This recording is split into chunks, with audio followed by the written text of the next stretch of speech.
నమస్తే welcome to good morning Bharat ఈరోజు ఉన్నటువంటి వార్తలు అనుకున్నటువంటి వాస్తవాలు విశ్లేషణ చేసుకునేటువంటి ప్రయత్నం చేద్దాం.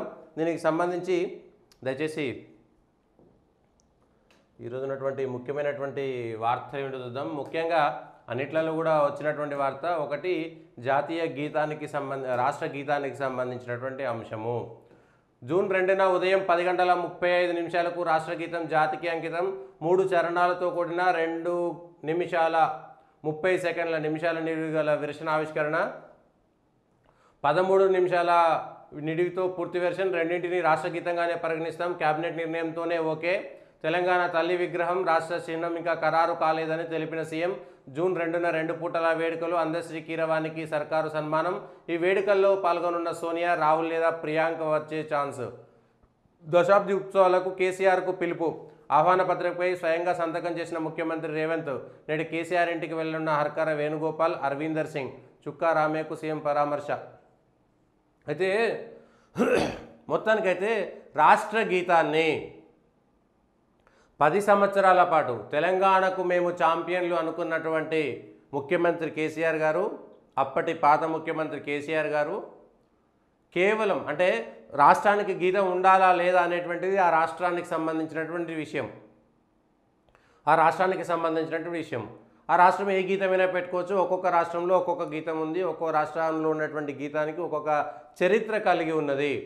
ఆ రాష్ట్ర గీతం ఎందుకంటే మన రాష్ట్రానికి సంబంధించి మన ప్రాంతానికి సంబంధించినటువంటి గతకాలపు వైభవాలను, గత కీర్తులను భవిష్యత్తు తరాలకు చాటి చెప్పే విధంగా చెప్పగలగడము.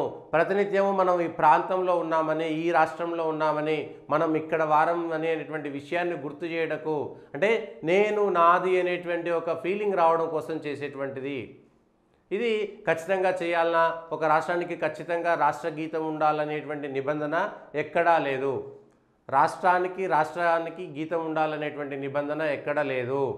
ఒకప్పుడు రాజ్యాలు ఉన్నప్పుడు ఏ రాజ్యానికి ఆ రాజ్యం ఒక చిహ్నాన్ని కానీ, ఒక జెండాను కానీ, ఒక గీతాన్ని కానీ, ఒక దైవాన్ని కానీ, ఒక ఆరాధన స్థలాన్ని కానీ ప్రత్యేకంగా గుర్తించుకొని ఆ రాజులు రాజ్యానికి సంబంధించి ఆ రాజులు ఆ వంశానికి సంబంధించినటువంటి ప్రతీకలుగా వచ్చేటువంటివి.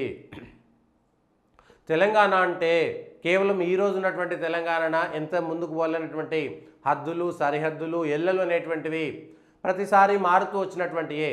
అవి హైదరాబాద్ రాష్ట్రంగా ఉన్నా, అంతకుముందు హైదరాబాద్ రాష్ట్రంగా లేకుండా ముందు కాకతీయులు, శాతవాహనులు, అంతకంటే ముందు వాళ్ళు, ఇవన్నీ కూడా చరిత్రలో. అయితే తెలంగాణకు పూర్తిగా కాకతీయులకు సంబంధించినటువంటి వారసత్వమే ఎక్కువగా వర్తిస్తుంది అనేటువంటిది చరిత్రకారులు చెప్తున్నటువంటి విషయము. అది ఓరుగల్లు విషయం కావచ్చు, లేకపోతే మిగిలినటువంటి రాజులు, సామంత రాజులు, లేదంటే కీసరను రాజ్యంగా చేసుకొని కీసరను రాజధానిగా చేసుకున్నటువంటి వాళ్ళు, విష్ణుకుండిన్లు, వాళ్ళంతా కూడా పరిపాలించి ఉండవచ్చు. కానీ కాకతీయ సామ్రాజ్యము తెలంగాణ అనేటువంటి పూర్తి స్థాయి భౌగోళికమైనటువంటి ఎల్లలు మొత్తము కాకతీయ సామ్రాజ్యం ఉన్నప్పుడు సకల సౌభాగ్యాలతో విలసిల్లినటువంటి ప్రదేశంగా కాకతీయుల చరిత్రనే చెబుతారు.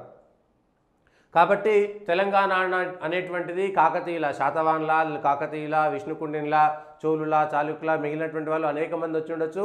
ఆ తర్వాత మన దరిద్రానికి కుతుబ్ షాహీల ఇన్వేడన్ వాళ్ళకు సంబంధించినటువంటి మన మీద దండయాత్ర జరిగి ఉండవచ్చు.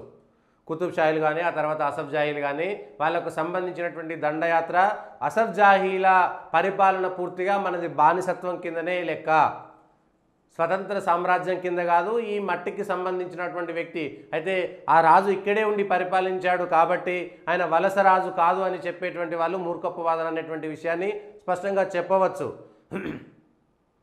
6 రాజులు పరిపాలించిరా, 7 రాజులు పరిపాలించిరా అనేటువంటిది సంబంధమే లేదు. మన భూమి 7 తరాల పాటు కబ్జా చేసినటువంటి దుర్మార్గపు వలస రాజులు, దుర్మార్గపు దండయాత్ర చేసినటువంటి వాళ్ళు అసఫ్ జాహీ వంశస్థులు. అయితే ఇక్కడ జరిగిన కొన్ని కట్టడాలు ఉన్నాయి, వాళ్ళు చేసిరు వీళ్ళు చేసిరు అనేటువంటిది అంతా వాళ్ళ అవసరాల కోసం చేసిందే తప్ప, అయితే కాకతీయ రాజులకు వాళ్ళు రాజులే వీళ్ళు రాజులే అంటే అది కుదరనటువంటిది. మన భూమిని వాళ్ళు కబ్జా చేసుకొని వాడు 7 అంతస్తుల మేడ కట్టినది మన భూమి మీద చేసినటువంటి కబ్జా కిందికి వస్తుంది తప్ప వాడు అభివృద్ధి చేసిండు అనేటువంటి విషయాన్ని మనం చెప్పుకోలేము.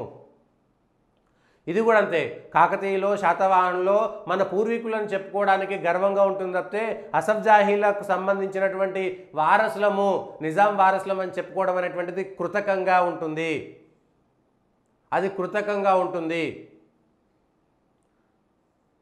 పచ్చని మన తెలంగాణను విచ్ఛిన్నం చేసినటువంటి, లేదంటే పచ్చని భారతదేశాన్ని విచ్ఛిన్నం చేసినటువంటి కాలకేయులు వీళ్ళంతా. కాబట్టి వాళ్ళ వంశం ఎప్పటికీ కూడా, అది గోల్కొండ కట్టనియండి లేదా గొల్లకొండ కూడా వాళ్ళు కబ్జా చేసినటువంటిది. చార్మినార్ కట్టినా, ఇంకేది కట్టినా, 4 బంగ్లాలు కట్టినా, ఏది కట్టినా వాళ్ళంతా కూడా అసఫ్జాహీ వంశస్థులంతా కూడా కాకతీయ సామ్రాజ్యాన్ని బహుమని సుల్తాన్లు కూలగొట్టిన తర్వాత, కాకతీయ సామ్రాజ్యం పతనం తర్వాత పూర్తిస్థాయిగా, కానీ సాంస్కృతికంగా, సంస్కృతి పరంగా కానీ, వ్యవసాయ పరంగా కానీ, జలానికి సంబంధించి పంచభూతాల సాక్షిగా కాకతీయ సామ్రాజ్యము ప్రపంచ దేశాలన్నిటికీ సగౌరవంగా తల ఎత్తుకునే విధంగా పౌరుషానికి ప్రతీకగా ప్రజల మన్ననలు పొందినటువంటి చరిత్ర కాకతీయ సామ్రాజ్యానికి సంబంధించినటువంటి చరిత్ర.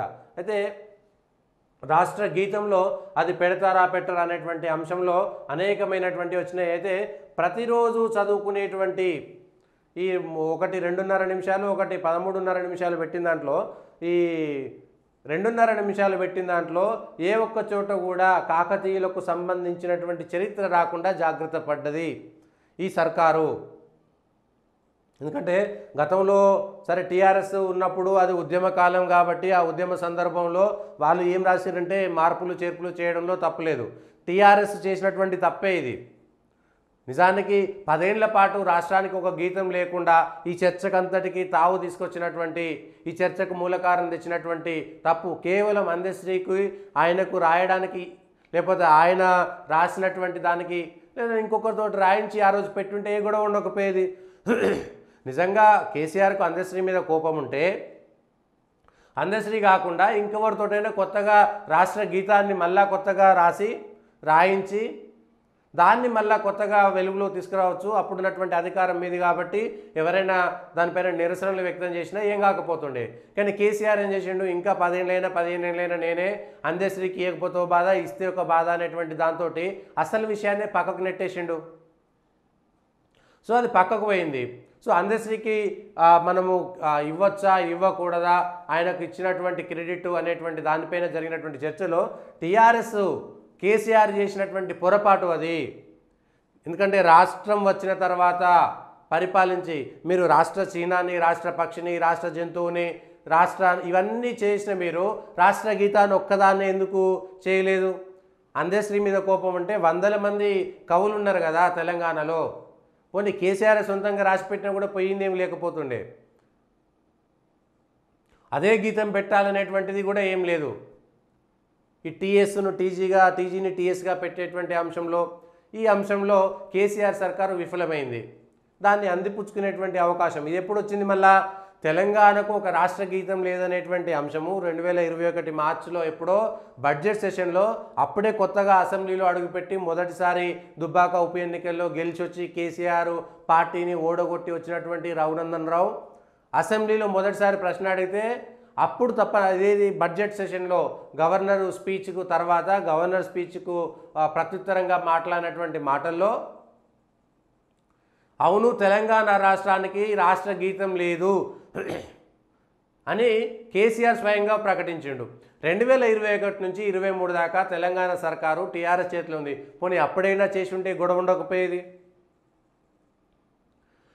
ఇవాళ విమర్శించడానికి, ఈ విమర్శలకు హేతువుగా మూల కారణంగా, ఎందుకంటే రాష్ట్ర పక్షిని, రాష్ట్ర గీత, రాష్ట్ర లోగోని, అదేవిధంగా రాష్ట్ర జంతువుని, టీఎస్ ఇట్లాంటివి అనేకమైనటువంటి చేసినటువంటి కేసీఆర్ సర్కారు రాష్ట్ర గీతాన్ని ఎందుకు వేయలేదు? కేవలం అందశ్రీ మీద కోపం అనేటువంటిది తేలిపోతున్నది. పోనీ అందశ్రీ రాసినటువంటి పాటనే పెట్టాలనేటువంటి ఖచ్చితత్వం ఏం లేదు కదా. ప్రభుత్వం మీ చేతిలో ఉంది. మీకు నచ్చినటువంటి 10 మంది కవులకు చెప్పేసి ఆ కవులతోటి 10 వెర్షన్లు రాసి ముందే ఇగో ఈ వెర్షన్లో మేము పెడతామనేటువంటి మాట చెప్పుంటే అయిపోయేది కదా. ఆ రోజే మీ ప్రభుత్వమే దానికి ఆమోదం తెలుపుతుండే, అది అయిపోతుండే, ఈ పాటికి వస్తుండే. ఈ మార్పులు చేర్పులు ముఖ్యమంత్రి రేవంత్ రెడ్డికి రాష్ట్ర గీతాన్ని ఆమోదింపజేసే అవకాశం ఇచ్చిందే కేసీఆర్. రాష్ట్ర గీతం అయితే ఈ రాష్ట్ర గీతంలో కూడా ఎక్కడ కూడా ఈ 3 పదాలు ఏవైతే ఉన్నాయో, ఒక చరణము ఒక పల్లవి 2 చరణాలు అనుకుంటే, ఈ ఒక పల్లవి 2 చరణాల్లో ఎక్కడ కూడా ఇక్కడ గోదావరి కృష్ణమ్మలు 2 ఉన్నాయి అంతే. ఇక జానపద జనజీవన జావలీలు జాలువార కవి గాయక వైతాళిక కలలా మంజీరాలు. కానీ ఈ మన దీనికి సంబంధించినటువంటి గొప్ప, మీరు కర్ణాటకకు సంబంధించినటువంటి జాతీయ గీతంలో వాళ్ళ కవులకు సంబంధించినటువంటి పూర్తి స్థాయి పదాలు వచ్చేస్తాయి. మళ్ళీ ఈ 2 వెర్షన్లు తీసి ఇది కొంచెము అది కొంచెము, అదొక ఇబ్బంది. ఈ 2 వెర్షన్లలో అది మాత్రం అక్కడ పెట్టి మళ్ళీ ఇది వచ్చిన తర్వాత ఈ ఈ ఈ చరణాలు 2 అయిపోయిన తర్వాత ఇది 4వది వస్తుందా, ఇదే మొదటిది వస్తుందా, మళ్ళీ ఇది అది లేదు కదా వరుసగా. ఎందుకంటే జయ జయ హే ఇప్పుడు వందే మాతరం పాడినామంటే వందే మాతరం ఫస్ట్ 2 చరణాలు వందే మాతరం అనేటువంటిది మాట్లాడి తర్వాత మిగిలినటువంటి దాన్ని వదిలేసారు. కేవలం రెగ్యులర్గా వాడుకోవడానికి 2 చరణాలను మాత్రమే పెట్టుకున్నాం, వందే మాతరం పాడుతున్నాం. బంకిం చంద్ర చటర్జీ రాసినటువంటి వందే మాతరానికి సంబంధించినటువంటి దాంట్లో మళ్ళీ పూర్తి స్థాయి గేయాన్ని పాడాలంటే, వందే మాతరం పూర్తి స్థాయి గేయాన్ని పాడాలంటే మొదటి 2 చరణాలకు సంబంధించినటువంటి దాంట్లో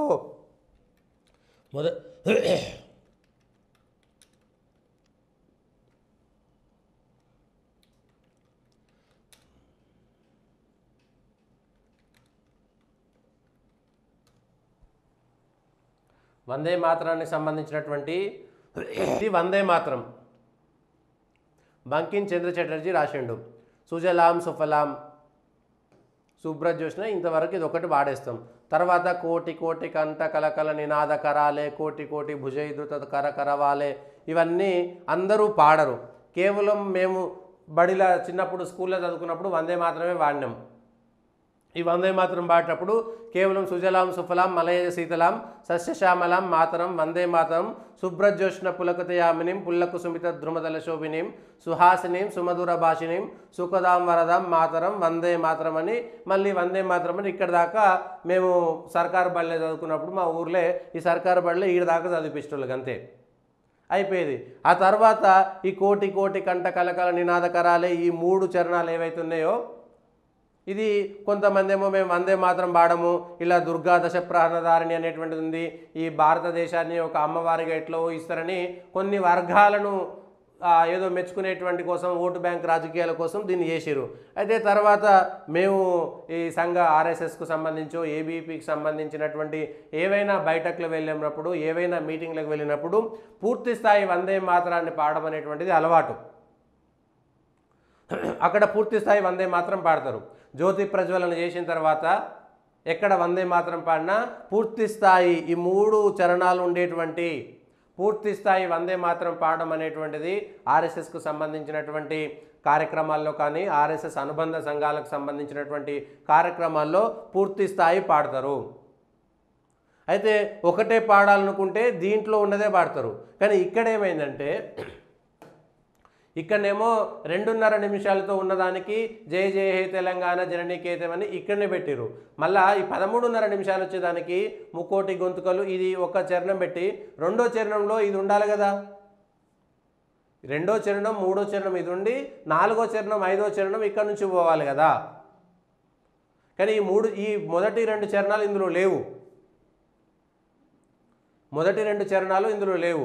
ఇక్కడ వరకే ఈ 3 ఈ 12 వచ్చినాయి, మళ్ళీ 2 అంటే 14 రావాలి. పాడేటప్పుడు ఈ 2 చరణాలు కలిపి పాడతారా లేదా అనేటువంటిది అధికారికంగా విడుదల చేసేదాకా తెలియదు అని ఉండేటోళ్ళకి తెలుసు. కానీ ఇచ్చిన దాని ప్రకారము, ఎందుకంటే ఇలా అఫీషియల్గా వచ్చినటువంటి లీక్ ప్రకారమే చెప్తున్నటువంటి ఇది పాడేటప్పుడు పూర్తి స్థాయిగా పాడేటప్పుడు ఈ మొదటి 2 చరణాలు ఇందులో పాడి తర్వాత మిగిలినటువంటి 12 చరణాలు పాడతారా, లేకపోతే ఈ 13.5 నిమిషాల దాంట్లో ఈ 2 చరణాలను వదిలేసి మిగిలినటువంటి 12 చరణాలను మాత్రమే పాడతారా? కానీ వచ్చిన 13.5 నిమిషాలు రాష్ట్ర ప్రభుత్వం ఆమోదించిన దాంట్లో మొదటి ఎందుకంటే ఇక్కడ పల్లవి వచ్చింది, జయ జయ హే తెలంగాణ జననీ జయకేతనం ముకోటి గొంతుకలు ఒక్కటైన చేతనం తరతరాల చరిత గల తల్లి నీ రాజనం పదపదాన నీ పిల్లలు ప్రణమిల్లిన శుభతరుణం అని మొదటి పల్లవిగా వచ్చింది. కానీ రెండవ చరణంలో జానపద జావలీలు, జాలువార జాతిని జాగృతపరిచే గీతాలు, గోదావరి కృష్ణమ్మలు ఎక్కడున్నది, గోదావరి కృష్ణమ్మలు, ఇది మళ్ళీ లాస్ట్కి ఇక్కడికి వచ్చింది. ఓకే, ఈ రెండు చరణాలు, ఈ రెండు ఇక్కడ నుంచి ఈ 9వ చరణము అట్లనే 12వ చరణము, ఈ మొదటి ఇది అంటే మొత్తమే 12 చరణాలు, 12 ఒక పల్లవి 11 చరణాలతో ఉన్నది. ఈ మొదటి ఈ రెండు చరణాలు ఏవైతే తీసుకున్నారో ఇది 9వది, ఇది 12వది, కలిపి 2 చరణాలు తీసుకున్నారు. అయితే ఈ 2 చరణాలు ముందుగా ఉండి ఇది లేకపోవడం వల్ల ఈ కన్ఫ్యూజన్కి దారితీసింది. సో ఏం చేసినా కూడా దీనికంతటికి ఈరోజు ఈ చర్చకు కారణం ఏంటంటే కేసీఆర్ సర్కారు రాష్ట్ర గీతాన్ని చేయలేకపోయాడనేటువంటి మచ్చ కేసీఆర్ చరిత్రలో ఉంటుంది. అయితే ఇన్ని చేసిండు, అది ఒక్కటి చేయలేదంటే ఏదైతే ఆత్మగౌరవం అనుకుంటామో, ఏదైతే మనకు ప్రతీక అనుకుంటామో, మనకు చీనం అనుకుంటామో, అది చేయడంలో కేవలం అందశ్రీ మీద కోపంతో కేసీఆర్ చేసినటువంటి ఈ పనికి ఇవాళ ఇంత పెద్ద చర్చ రావడానికి కారణమైంది అని చెప్పుకోవచ్చు. ఇది చార్మినార్ ఉండాల్సిందే, మజ్లిస్ చెప్పింది కాబట్టి వాళ్ళు ఏం చేయలేరు, మజ్లిస్కు తలొగ్గాల్సిందే, చార్మినార్ ఉంటుంది. కాకతీయ కళాతోరణం ఉంటుందా ఉండదా, ఇదొక అంశము. అయితే దీనికి సంబంధించినటువంటి